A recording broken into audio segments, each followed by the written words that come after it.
అమ్మా చామంతి, అడిగిన దానికి సమాధానం చెప్పవేంటి బిడ్డ? ప్రేమ్బాబుని పెళ్లి చేసుకుంటాననే కదా ఆ రోజు నా దగ్గరకు వచ్చి ఆశీర్వాదం తీసుకుని వెళ్ళావు. మరి ఏమైందమ్మా? ఆ జైలర్ త్రిపాఠి కొడుకును పెళ్లి చేసుకోవాలనే నిర్ణయానికి వచ్చావంట. ఈ విషయం నీకెవరు చెప్పారు నాన్న? ఎవరో ఒకరు చెప్పారులేమ్మా. ముందుది నిజమా కదా చెప్పు.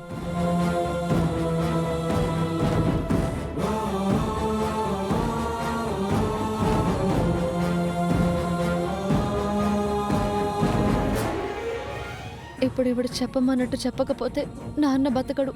చెప్తే ప్రేమ్ బాబుని మళ్ళీ బాధ పెట్టిందని అవుతాను. ఏం చేయాలి? అమ్మా చామంతి, ఇది నిజమని నేను అనుకోవట్లేదు. అబద్ధమే కదా, చెప్పమ్మా.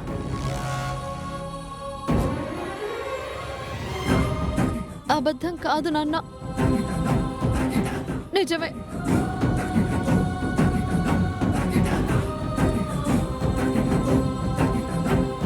బిడ్డ, నువ్వేమంటున్నావమ్మా? అసలు నేను నమ్మలేకపోతున్నాను. నువ్వు ఈ నిర్ణయాన్ని మార్చుకోవడానికి గల కారణం ఏంటి తల్లి? లాయర్ బాబుని ఎందుకు కాదనుకుంటున్నావు? కారణాలున్నాయి కాబట్టే వద్దనుకున్నాను నాన్న.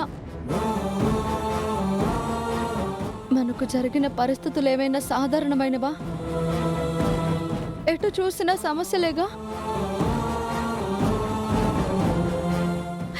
ఆయన్ని చేసుకున్నా సమస్యల సుడిగుండంలో బతకాలని, ఆ బతుకు నాకు వద్దనే ప్రేమ్ బాబుని వద్దనుకున్నాను.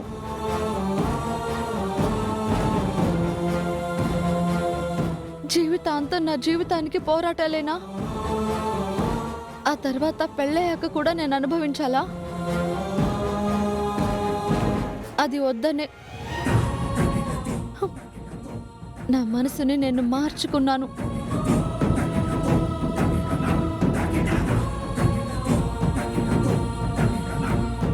మారిపోయాను. అమ్మా చామంతి, నువ్వేనా ఇలా మాట్లాడుతుంది? ఇదే లాయర్ బాబు కూడా చెప్పాను నాన్న. ఆయన్ని చేసుకుంటే ఇంట్లో గొడవలే అవుతాయి నాన్న. పనమ్మాయిని కదా, వాళ్ళింట్లో వాళ్ళకు కూడా నచ్చను.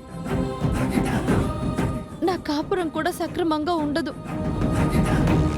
ఆ బాధ నాకెందుకు నాన్న?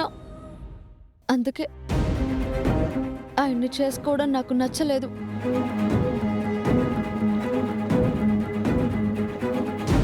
ఇవన్నీ ఆలోచించే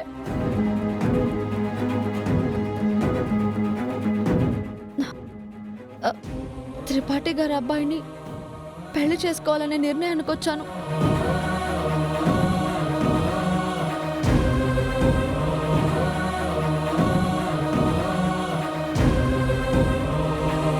వాళ్ళకి బాగా డబ్బు ఉంది నాన్న.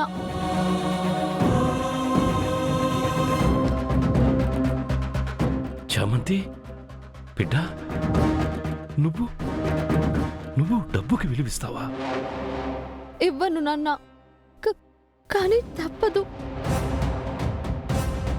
డబ్బు లేనందువల్లే కదా మన బతుకులు ఇలా ఏడ్చాయి. డబ్బే లైఫ్ ఇస్తుంది నాన్న. డబ్బే మనిషికి ముఖ్యం. మరి డబ్బే ముఖ్యమైతే అది లాయర్ బాబు గారి దగ్గర లేదమ్మా.